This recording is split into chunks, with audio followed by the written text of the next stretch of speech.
Welcome back, everybody, to Testosterone Fantasy Sports. This is week 9 in the NFL, and we're going to jump right into the matchups. I'd love to welcome back a very special, great friend, Yeasty, back to the show. Thanks for joining us here, Yeasty. Glad to be back, bro. Glad to be back. It's always nice. And you know, it's been a while since we've done a segment together, man. I think it's been a few weeks. It's been, I think, 4 or 5 weeks since you and I have done one together. Yeah. So it's nice to have the two-man panel so that, you know, all three of our fat asses aren't sitting in here wedged behind this table. People who followed us for a number of years have heard of the Fat Pack. That's our variation. We're all, fairly chubby guys, and nothing we can really do about that. We got given some poor metabolism, so we just embrace it and continue to move on all the time. But we're going to jump right in. Our first matchup of the segment is Tennessee going to Green Bay. Yeasty, I can't believe that Tennessee is still undefeated. Will they remain that way at Lambeau Field, or do you think that the Packers have what it takes to take them out? You know, I've seen the Packers play really well, and I've seen them play very poorly and lose to teams that they should have beat. Tennessee, what they do, they don't commit turnovers. They run the ball. They stop the run. They play good defense. They're good on special teams. So I'm going to have to pick Tennessee to win this game. Yeah, I really feel like Tennessee's got the stones to take it to the Packers as well. It's going to be a very interesting game. I think the Pack can win, but it's a tough call. Every time I think Tennessee's going to come up flat, they roll, and they play that traditional smash mouth defense, run the ball right down your throat, and control the clock. So it's pretty impressive. As far as fantasy play goes, Tennessee's ranked quite high on the overall defensive list. They're a top 10 rush stopping. Do you think that Ryan Grant is able to get anything going here at home this week, Easty? No, I don't think so. I mean, even against the weaker opponents, Ryan Grant showed that hamstring problem in the offseason, poor conditioning that he had because of that, has hampered him pretty much all year. He had one game where he was over 100 yards with a touchdown. I think it took him 33 carries to get that. So don't expect that much from Ryan Grant pretty much from this point forward. It's pretty much shown that if Green Bay is going to score points, it's going to be through the air with Aaron Rodgers, Greg Jennings, and the like.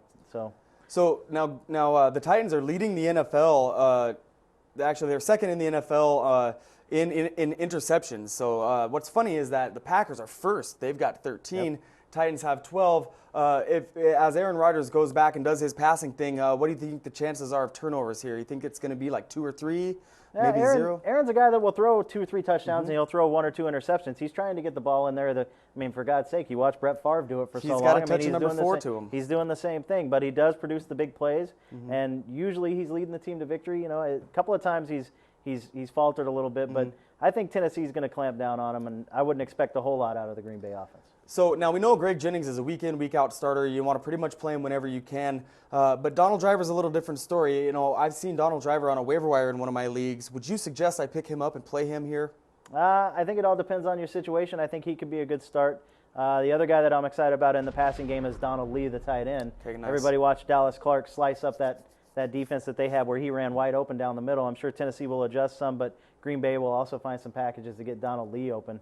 I think he's going to be the other big playmaker out of the passing game this week. Yep, very well said.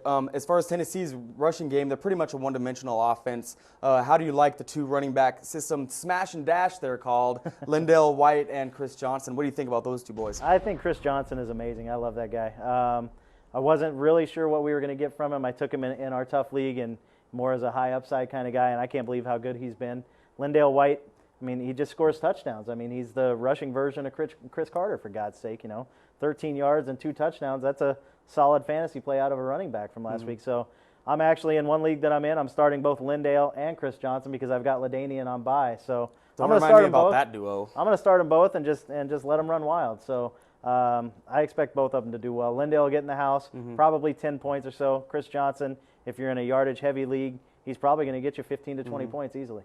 What's funny about this matchup is Tennessee at Green Bay, and if Green Bay wins, it's going to be considered an upset. I can't believe that.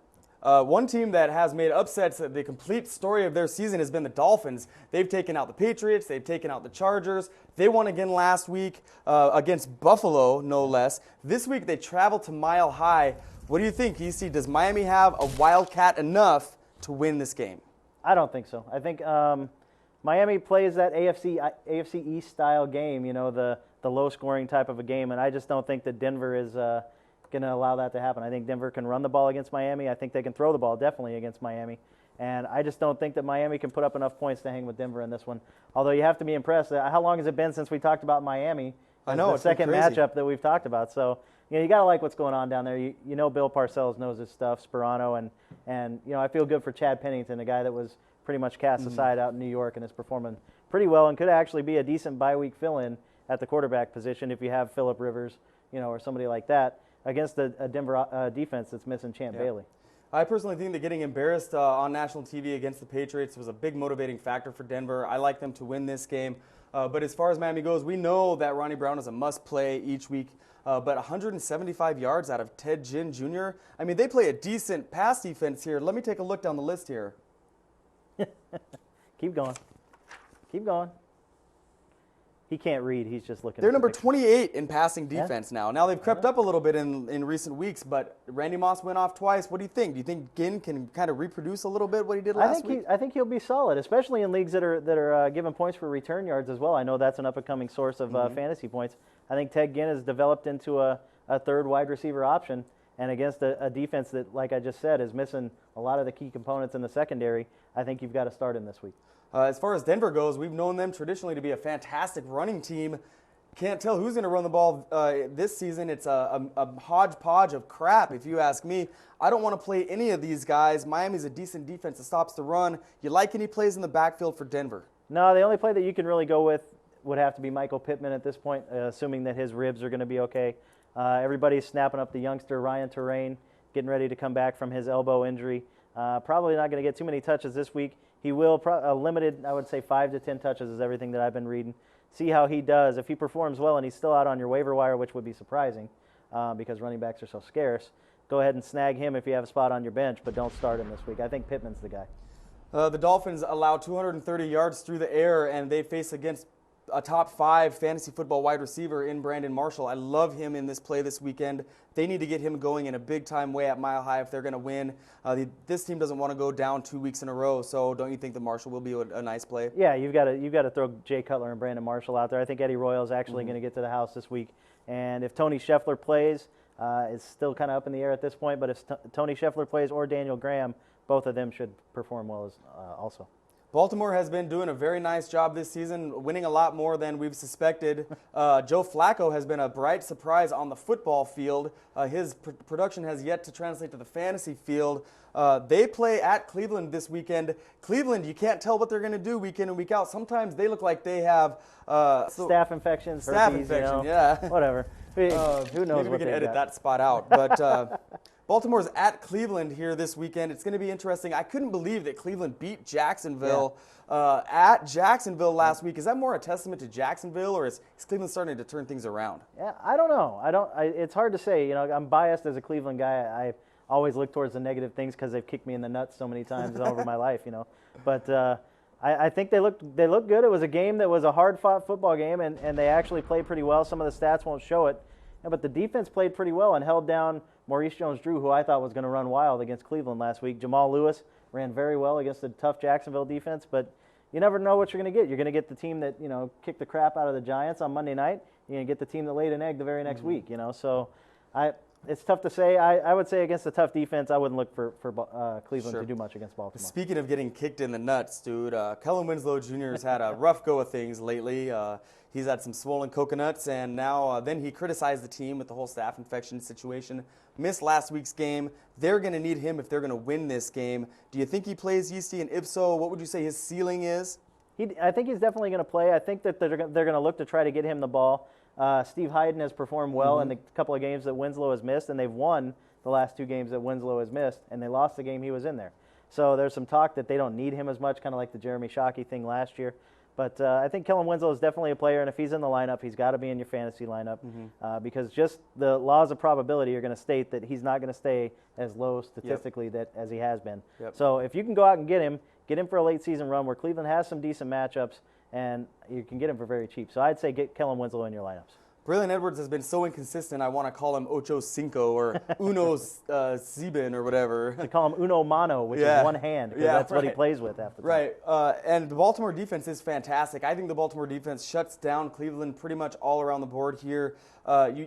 to me, Kellen is the only real play other than Jamal Lewis and his tough running style. But Baltimore, they've been winning pretty much power running game, not much through the air. How do you like their players this weekend? Do you think McGahee's able to build on that positivity he had last week? I think so. I mean, but as soon as you start to expect something out of Willis McGahee, he's gonna throw out the 4-carry 13-yard and a pulled groin or a bum ankle or the knee or shoulder or something, and then LaRon McClain is running wild.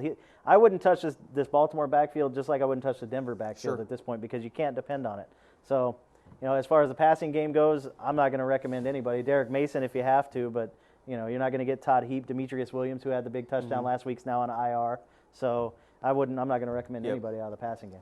One of the primetime games of the week is New England at Indianapolis. You see, Indianapolis just opened up this brand new stadium. Don't you think they want to get off on the right foot here against the Patriots? I'm sure they want to get off on any kind of a foot the way they've been playing. Sure. I mean, they're 3-4. This is the latest in the season that they've been under 500 since Peyton's rookie year, I believe. They're just not looking good. There's whispers coming out that Peyton is still hurt. Joseph Adai is injury prone. Reggie Wayne and Peyton aren't clicking. Dallas Clark finally got off last week. Marvin has still been, looks like last year for the most part. So this team's in decline. They've got to figure something out, and I'm sure they're motivated to get it done against a team that everybody pretty much hates, the New England Patriots. Sure. I really think they're going to get it going offensively. I think there will be a lot of scoring here in this game. Indianapolis should do fairly well. They will get Joseph Adai back in all likelihood this week. If they're smart, they'll go with a little more of a committee approach, using Dominic Rhodes between the tackles, letting Adai have fewer touches but more impact on the game through the passing game. If they can do that, I think it could be the key to winning for them. As far as New England goes, Matt Castle has been developing in this system for several years now, starting to come around on the playing field, hooked up with Randy Moss twice in their last game, looking pretty good. How do you like their team here offensively? I think if they're going to get things done, it's going to be on the ground, and it's going to be with Kevin Falk out of the backfield. I think Kevin Falk's going to make a much better play than Jarvis Green Ellis, even though I love that name still. Yeah. But Randy Moss, you have to start him. Matt Castle, I don't think, has developed into a guy that you need to start unless you absolutely have to.